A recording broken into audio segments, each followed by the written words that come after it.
hopefully by the end of this lecture, we have a little bit extra time so we can practice the free body diagram when you have inlet and outlet. Because when I was grading the meter number 2, that was the most problematic part, the direction. I saw pretty much 90% of the students, they picked all the inertial forces, except some of them, they had this direction was wrong. How do you find the direction of inertial force on FED? So we have like 2 or 3 examples, hopefully, because that's the end of the class. That's the part that is going to show up in the final exam. We have one problem that I give you inlet and outlet and say find the reactions. Or I find the moment of external reaction that the point that this object is fixed to the ground. So before you do that, let's go over the dimensional less numbers. So these are some parameters. The first one we already talked about it. Mach number, Mach number, Mach number. Every people call it different things. It's just the velocity of fluid divided by the speed of sound. And we talked about subsonic. That means this velocity is smaller than c. And then we have supersonic, which is this velocity is greater than c. And then some people call it hypersonic. I want to do a quiz waiver. Do you know what hypersonic means in the term of Mach number? It's 5 Mach 5 over. Okay, yeah. So when we say you see, in fact, hypersonic is just a supersonic, right? But if the Mach number is just too high, they call it hypersonic. So what's a special thing about hypersonic? It starts to rip the atoms apart, doesn't it? They give some other people. Because my idea is some people really need the extra credit. And I'm trying right now to give other people the chance to get extra credit. So in hypersonic, what happens, before we go to the hypersonic, you remember we say fluid is equal to rho RT, and this is, get another moment. Yeah, we say P is equal to rho RT, and this is equation of the state. And this was for air that is the regular air. But what happens in hypersonic, when you go very high speed flow, these molecules, they start reacting. They kind of like, you have H2O, and then they react in a way that you get all different kind of chemicals out of just regular air. So it's a hell, and then you have huge amount of heat transfer. That means the energy equation. You see, last class we had the momentum equation solved independently, and we said you don't need to solve energy equation because they get decoupled. But in high temperature, the energy becomes so coupled to other equation that the heat transfer generates so much temperature gradient that you get momentum out of it. So all equations become coupled. Then the most difficult part is the chemical reaction, that you have to add equation of chemical reactions to the equation of fluid and solid. So you act like a fluid mechanic person that knows chemistry. Chemical. You remember you wrote all the equations in chemistry, and then you did the equilibrium analysis.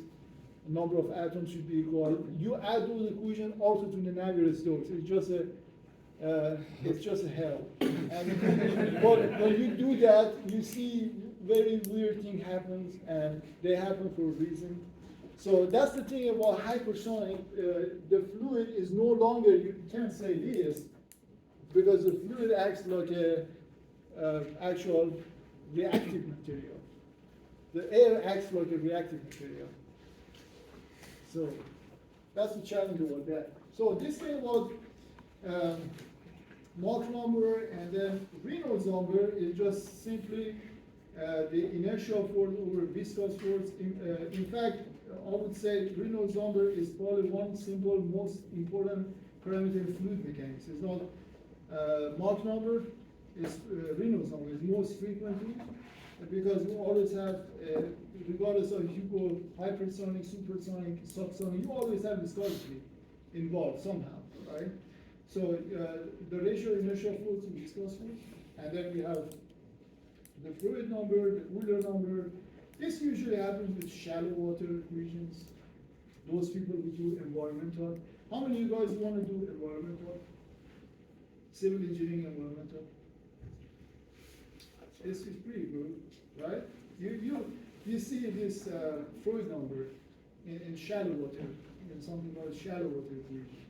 When you model rivers, right? So you see this new frequent number is not a Reynolds number because in that scale, the fluid is considered invisible, but you have the gravitational force that is driving your flow in the river. So, and the last thing is Euler number that I've never seen it, but because your textbook says Euler number, in fact it was the first one I saw, wow, Euler number. And then I Googled it and I really didn't see anything useful. But because the textbook says Euler number, so I said, well, Euler number. There you go, I'll put it this way. Now, the next thing is Buckingham pi theorem. I just want to make it simple. If you have n physical, so let me make a summary of that. If you have n is the number of physical parameters.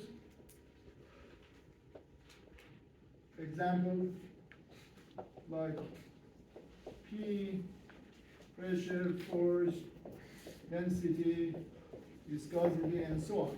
So these are, n is the number of physical parameters. M is the number of basic dimensions. Like L, T, and we discussed this in last class, LTM, kilogram. This is not the kilogram, this is the mass, symbol for dimensional mass. Like it could be pound, it could be kg, anything. We just call it M, T for time. In fact, that's a scale for time, that's a scale for length. We had example last class. Then, if you have this, then m minus m is a number of dimensional less numbers, parameters. So this theorem is we call it Buckingham theorem because Buckingham is the first person who published a paper in ASME. So this is a cool thing. In ASME, Buckingham is one of the guys. The other guy is called Timoshenko. So Timoshenko, and Buckingham. So these are two people who did major contribution to the science, and they first published it in ASME.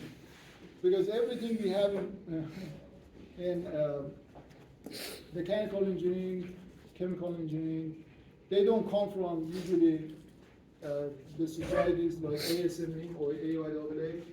These are new societies for ASME. These are built after 1900. It's in new societies. Usually, most of contribution comes from the physicists before 19th centuries, before 20th centuries, or it comes from other fields and journals, other publications than our ASME or AIAA. But these two guys, they published their first work in ASME, so that's a big honor to have these guys on actually mechanical engineering dedicated publication. Now, it's very simple. It says that if you have n number of physical parameters, n number of basic dimensions, then you have n minus m is the number of dimensionless parameters. That means parameters like this. You have n minus m number of parameters like this involved with this. So what it means that you don't need to start from the momentum equation and integrate it and solve the linear differential equation. All you can do through that and then measure things, right? Like for example, if you have a model of aircraft, you can put in a wind model and measure and see how that effect depends on what parameter. So all you need to do is to identify what physical parameters involved. Once you do that, then based on that, you know how many LTM you have.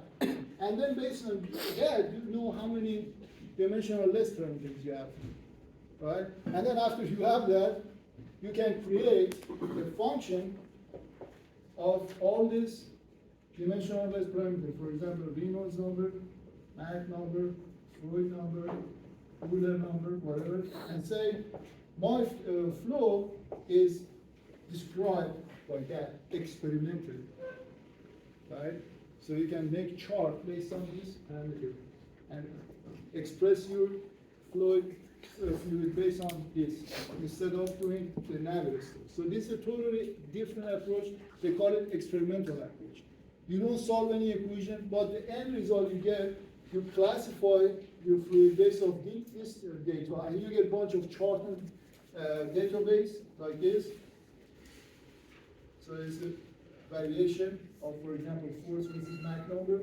And then the interesting thing is when you do Navier-Stokes, your data will be correlated to the experiment. So if you do Navier-Stokes, your data will be correlated to experiment. So in fact, this is going to be very useful, especially if you want to validate your computation, your Navier-Stokes computation.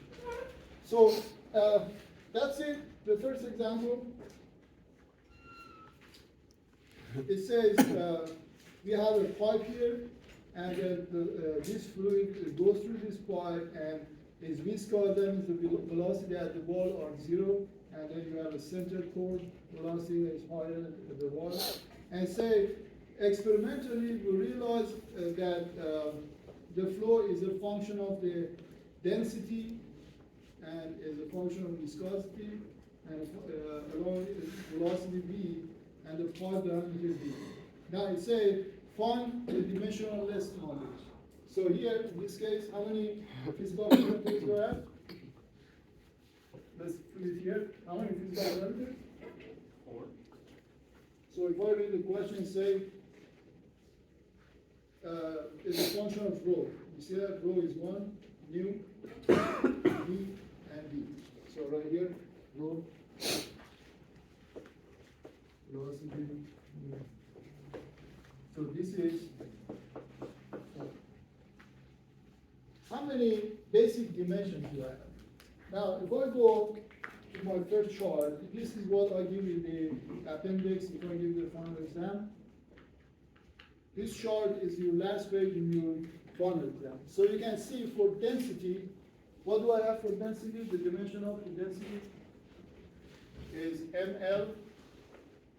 So let me write it here, you can call it m. L maybe 3. That's the dimension of density. For volume, I'm sorry, this velocity. Velocity is what? LT minus 1. That's it. LT minus 1. And then viscosity is also dynamic viscosity, m L minus 1, T minus 1. And then D is L. Right? So you can see all I have is M, L, T. Sometimes you don't have T.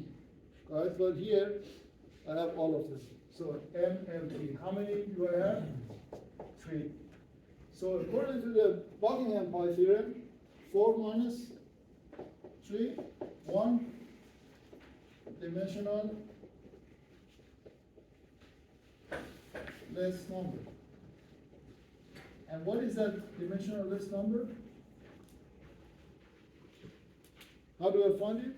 Well, I'll just say, this is what I say. I'll just make it just like the first class we had in this topic. I said, well, I don't know the dependency, but I can find it by the same analysis I did before.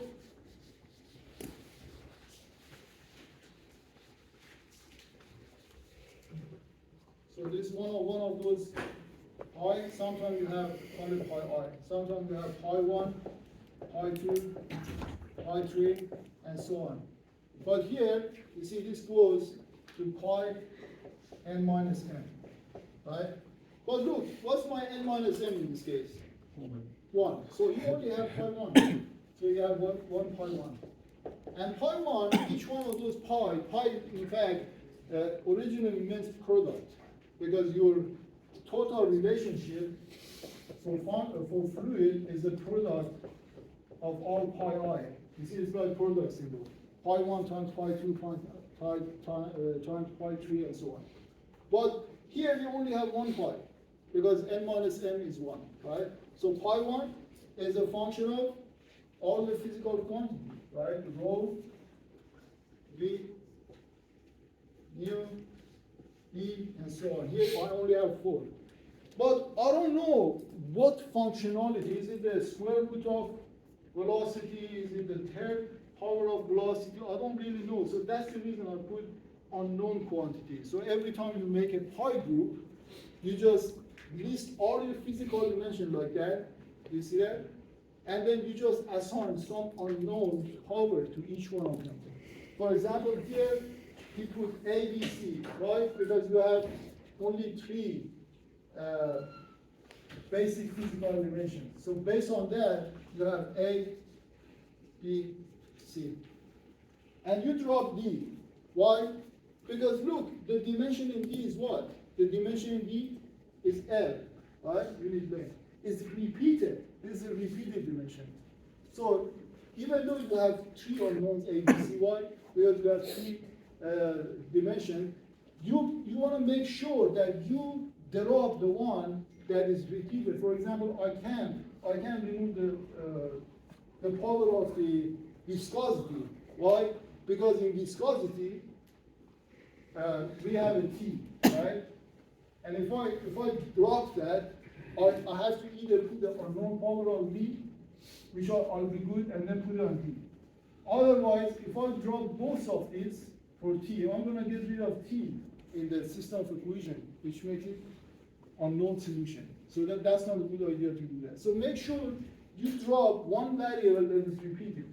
So this one is L is repeated in T everywhere. So that's the reason I don't put unknown on this. So I only have 3, A, B, C. So let me show how this thing is obtained. So here you just say pi 1 is equal to, so put the dimension of this. So yeah, if you take dimension of both sides, you get that.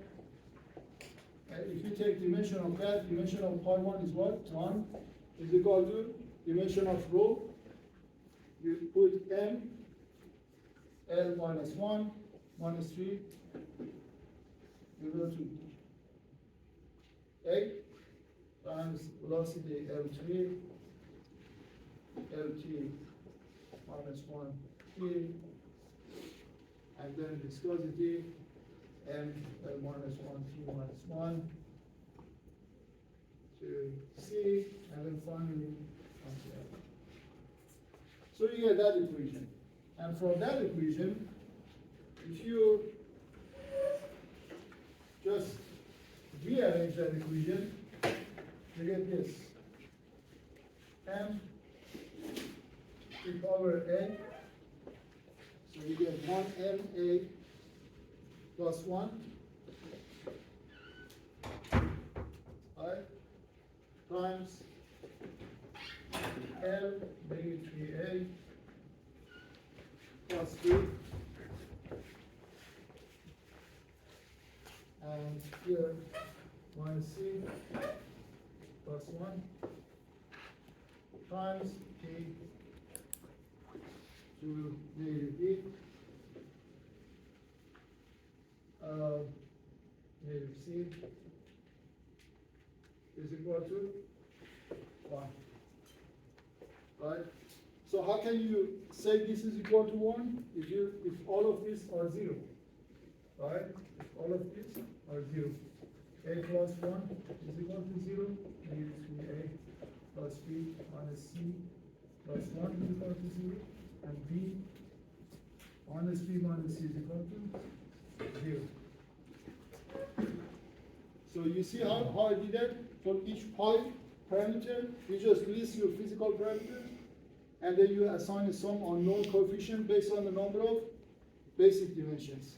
And then you just substitute inside each one of the dimensions, you substitute its dimension. So for example, rho is ml minus 3.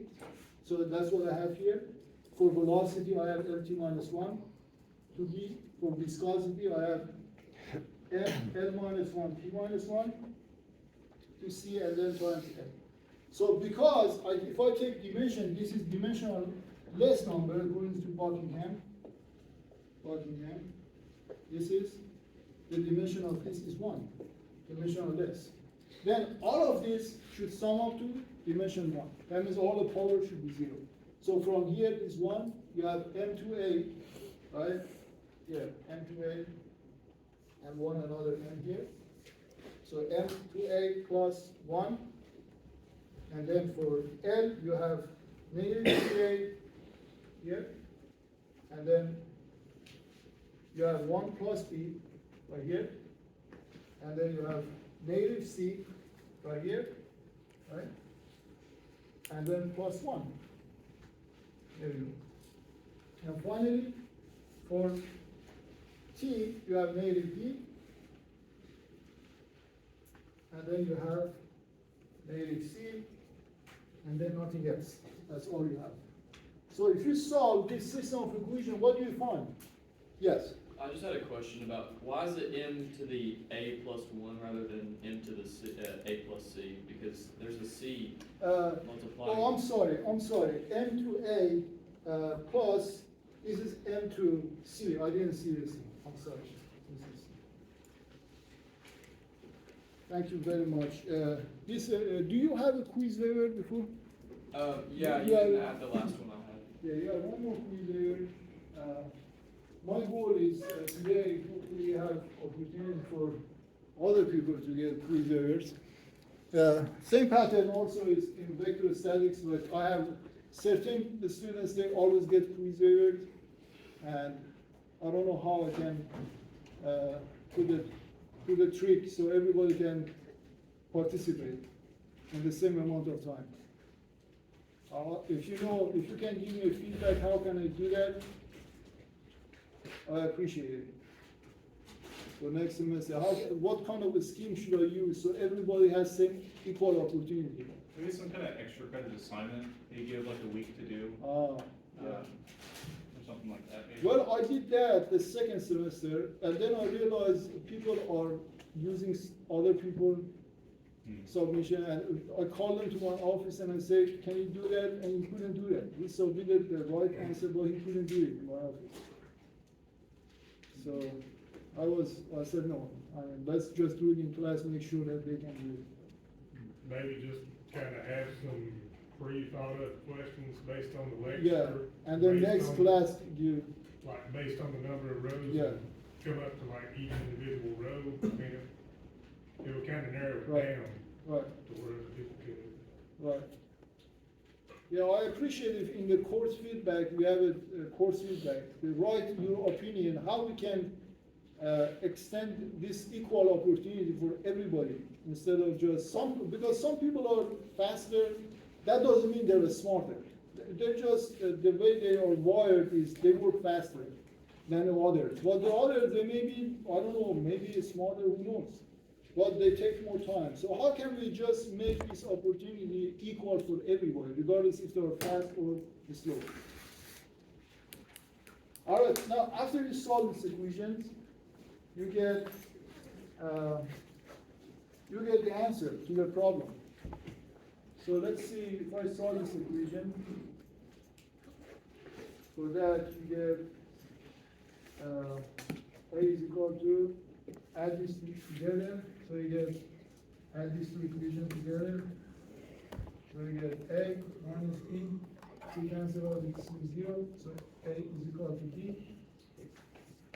And then from this equation, you get B is equal to negative C.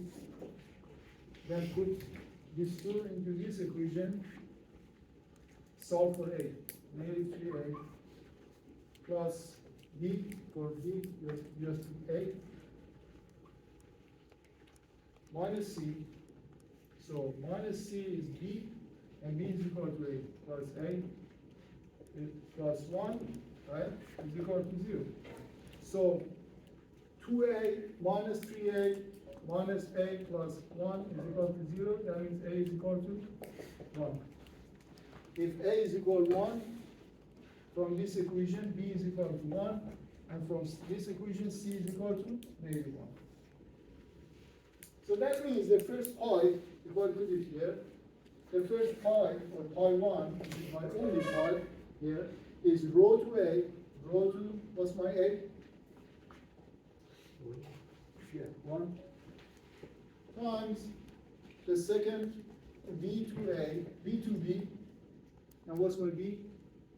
1, times mu to C, negative 1, times D, which doesn't have power, because it is repeating dimension. So that's my first pi. And now if I can rearrange that, let me rearrange that. You get what? You get rho V mu divided by I'm sorry, rho V divided by, yeah. So what is that? That's a Reynolds number, right? You see, we go to this table right here. You eventually, over the time, if you practice fluid mechanics, you remember these things. So rho VL here, your L is the D, the diameter of the pipe. It doesn't have, you see, things in these relations are reference. So reference length, reference velocity, reference density, reference viscosity. It doesn't have to be L all the time. Here in this problem, the L, the reference length, is the diameter of the pipe. Right? So that's the reason you have to see rho V D over mu. The only difference is that L is D. So that's what you problem. That's what he's trying to solve. After he solves this equation, you get that. Next problem, again. Before we go to the next problem, one way, this is one way to say, well, you know what, when I go to lab, I just measure my Reynolds. So I have the function, let me write here.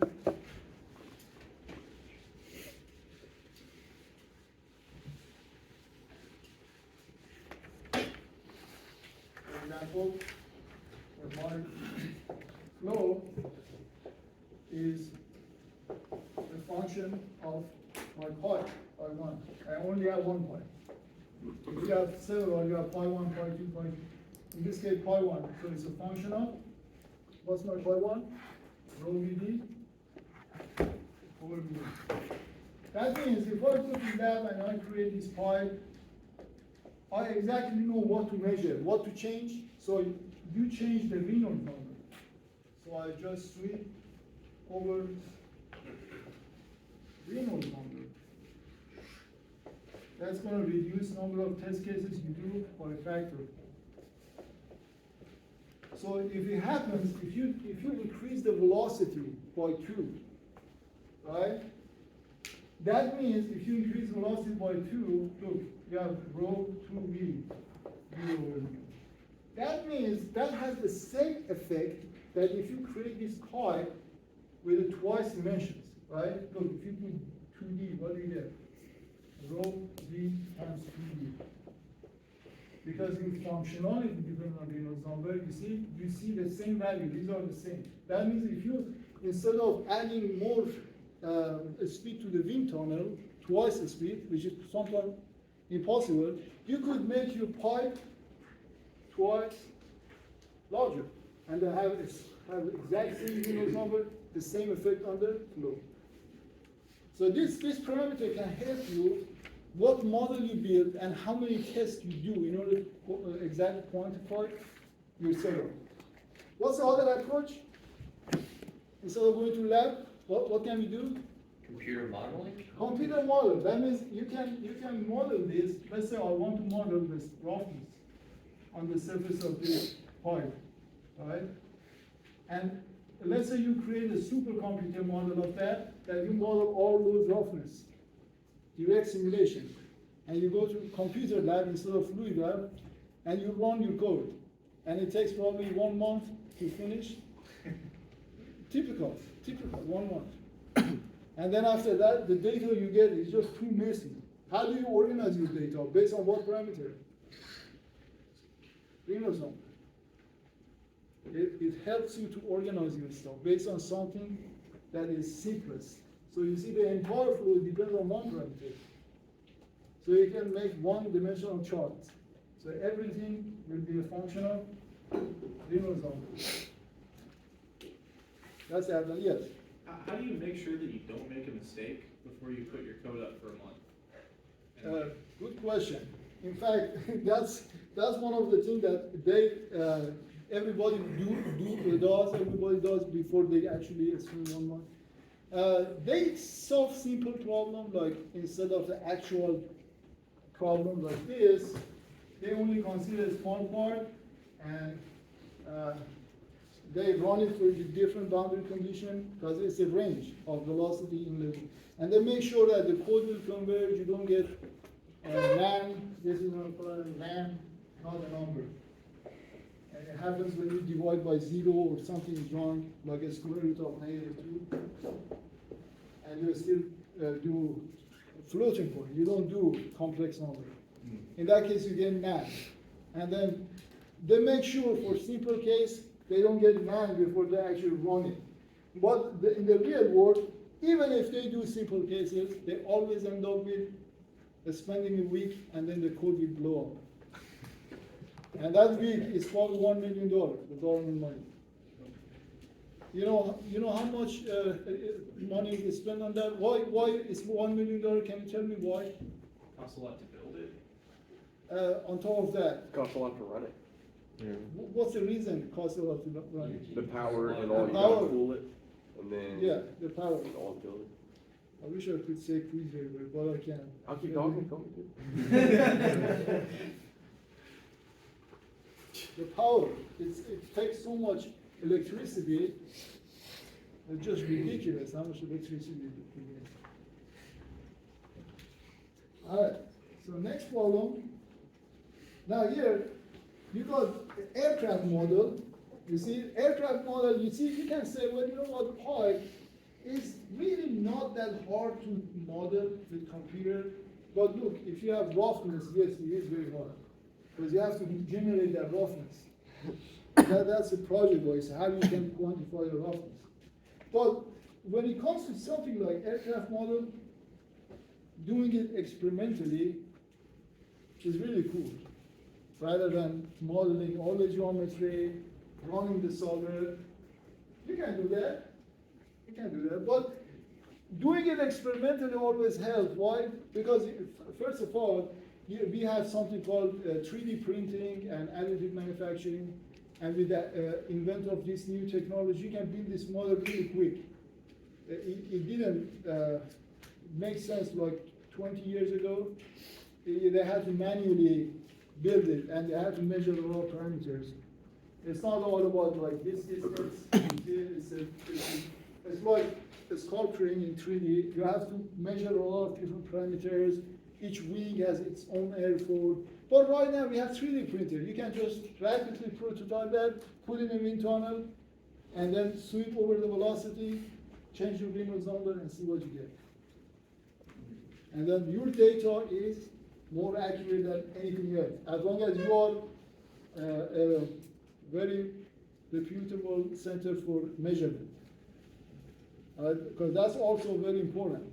If you can create garbage measure data, and then the CFD guy is like, well, my data is off, and he say, no, it's your fault. And then he said, no, it's your fault. And honestly, nobody knows who is actually guilty, right? But if your data, if let's say you have a very nice facility, you have good people know how to do that, perfect 3D printer and everything, perfect wind tunnel, then your data is definitely better than the CFD part. Right? And then you can tell them if they're doing it right or wrong. Now here in this case, it say, let's say find a relation for the lift on this aircraft or drag on the aircraft. So that means I create this prototype, I print it, I put it in the wind tunnel, and then I put this on the mount here. I fix it on the mount. So this is my model in the wind tunnel. And I fix it, and this is the mount fixture. And then I can measure this torque.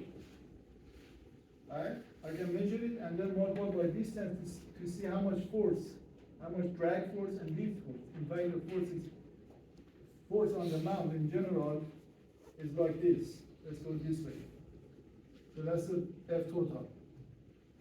So one force is because this is going to lift up, right? So you have to go down, and then this in the Y is down, right? In the X is this way because it's going to go that way. It's a velocity is going this way, right? This is a free stream velocity, internal velocity. So there is a force here that you can measure it from vector study by measuring the torque. You can send this to computer, right? And measure this torque, and based on this distance, you can measure this force. And then you get the X component and Y component. What's the X component? Drag. What's the Y component? Lift. And these are force, F. Now, before we do this test, we want to know what dimensional less parameters do I have. That means forces depend on what parameter? Pi 1 and pi 2. What parameter does this force depend on? So if I know the parameter, instead of, because you've got gazillion number of parameters, the wingspan, the core, the type of airport, it should have 400 parameters for airport. Right? And also, you have the location of the engine, the location of the tail, the vertical tail. Which one? The lift depends on which one. So instead of doing that, you do dimensional analysis. You find the pi number, and then you just change your pi numbers before you do measurement. So how do you find the pi number? When you go inside right here, the force depends on, first you have to find the list of parameters, physical parameters, M. So I'm going to be here.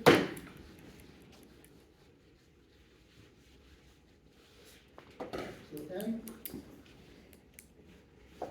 M minus 10.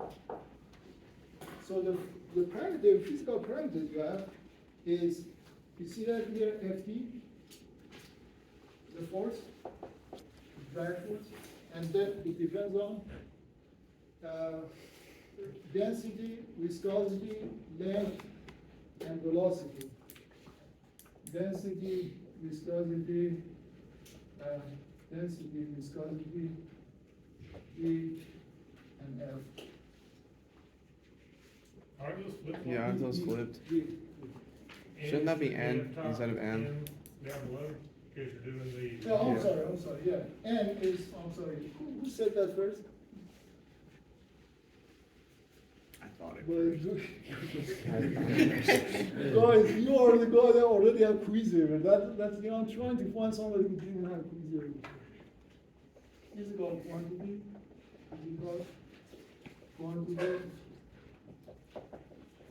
and this is M is basic dimension. Basic dimensions. I just it's N minus. I just change the symbol, flip the symbol for some reason. So here you got Ft, you can see Ft, and then the next thing is rho, mu, L, and velocity. Rho, mu, L, and the velocity. So these are all the parameters are involved. So how many basic dimensions do I have first? I'll go to that table. I'll find the dimension of each one of these.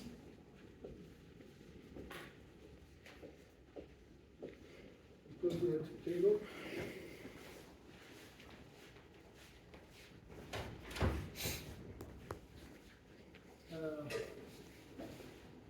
So rho is M L minus 3, F is, this is N, V L T minus 1, and then F force is M L T minus 2, and then viscosity is dynamic viscosity M L minus 1 T minus 1. M L minus 1 T minus 1. Alright? So I can see all I have this combination of all these is M, T, and M. Alright? So it's 3. M, T, M. Sometimes you have temperature, Kelvin. Right? But in this problem, I don't have temperature. So this is 3, this number is 3, so my M is 3. N is what? 1, 2, 3, 4, 5. So 5 minus 3, number of pi is 5 n minus m, 2. So in fact, I have pi 1 and pi 3, which is dimensionless number 1, dimension less number 1, and same thing number 2. Independent dimensionless number. So the way you find it, just like before, for example, you can say your pi 1, you can say your pi 1, you list your physical quantities, rho, mu, f, v, f, d, and then you assign them. How many unknowns power you should assign? 3. 3. Number of basic dimensions. So there is an ABC. But where do you put your ABC? You put it, you just remove one repeated number. For example, you put here A, B, C. And then you remove one of those numbers. Then the next one, you just put it on another one, like for example on D. You put A here. And then each one of those, you substitute the dimensions. So you have this for mu, so it's like this rho m L minus 3 times mu m L minus 1 T minus 1, then times L to D L T minus 1 to C, and then m L T minus 2 times 8. And the dimension of this should be 1. These are the 5 dimensions. So from that, you create a linear system, just like I said last time, and then you solve the linear system, and after you solve the linear system, the first pi, the power of rho becomes -1, L -2, V -2, and then you get times ft. That means the first dimensional number is, which is 1, goes to top, these are negative, goes to bottom. So this thing is pi 1, and I can see, isn't that exactly the same definition we did for lift or drag? We say drag, you remember that? It's force divided by 1/2 of rho v square completely square. And if you have unit square, that's exactly conformal dimensional analysis. Professor? Yeah. Why do they take, so with their pi 1, they don't have a mu in there. Why is that?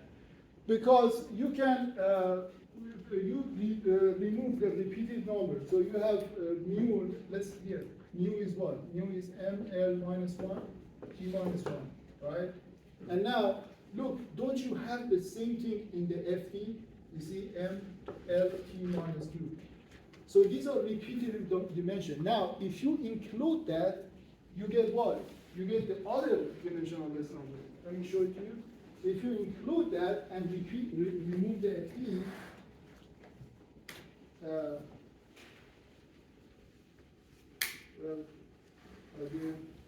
I didn't put the slide for that, but if you include mu and then remove the other one, then what you get the other pi is Reynolds number, which is rho v L over mu.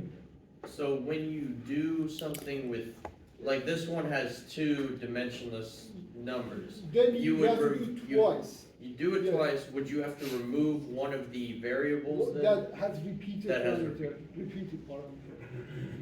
So every time you have, let's say if I have six dimensional less parameters, then 6 times I have to remove the one repeated, there's gonna be 6 repeated parameters. You remove one of them, you keep 5, you solve it in the system, you get one of pi's. And then you bring it back and you remove the other repeated one. You solve it in the system, you get pi 2. You remove that 6 times. But usually the most thing you get is 3. Number of, you get n minus 1 in this course is 3. So you do that 3 times. 3 times remove the independent variable and yes. Does it matter where you put A, B, and C at, like, do they need to be over specific? Well, honestly, it doesn't matter, but you try to put, for example, if you don't put anything on thing that has T and T here, for example, let's say you don't put here, then you can't incorporate unknown for T, which you get a singularity. Okay. So you have to have at least one for one of the variables, the basic dimension in the system. And then you get the right. Now, if you change this, you get, for example, one becomes, here in this case, one of them is negative 2, right? The other one is positive 2, positive 1, right? If you change ABC, this may be 1, the other one negative 2. So it's just a kind of agnostic. It doesn't depend on where you put it. You finally get it. So one thing I want to say before we leave, because this is one thing that I definitely had. Let's say you have this system. How do you decide which? And some outlet, some inlet. How do you put the initial force? This is the normal.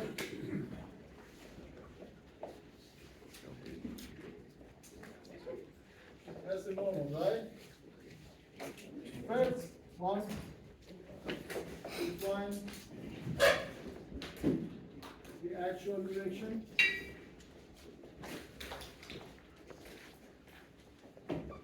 Which is v dot n. So in this case, v dot n, I need a purple.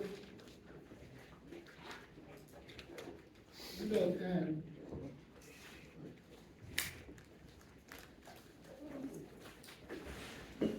v dot n is what?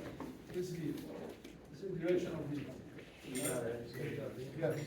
This is the direction of v. So in this case, for example, v dot n is this way, right? That's v dot n.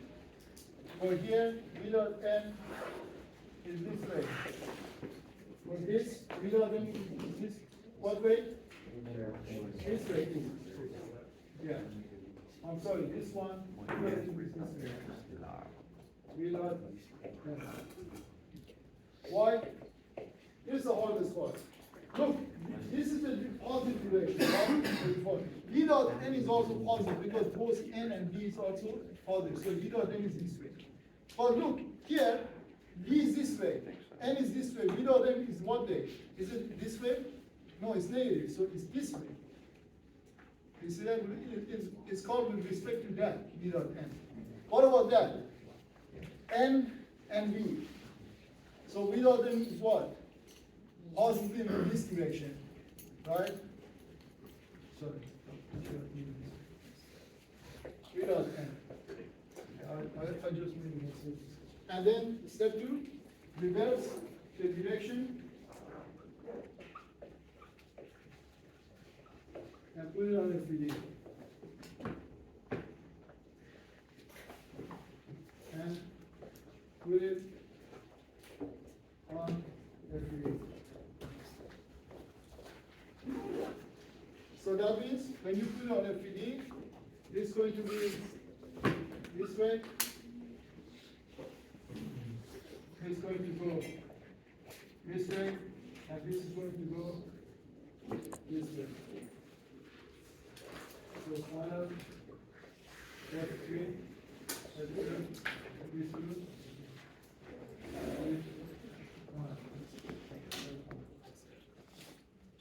Make sure, you see, when I saw the thing, they get into a step 2. Inverse the direction, whatever you compute, inverse the direction to the compute. Otherwise, when you say summation of force, it's 1 over 0. So they always point 8 no matter what.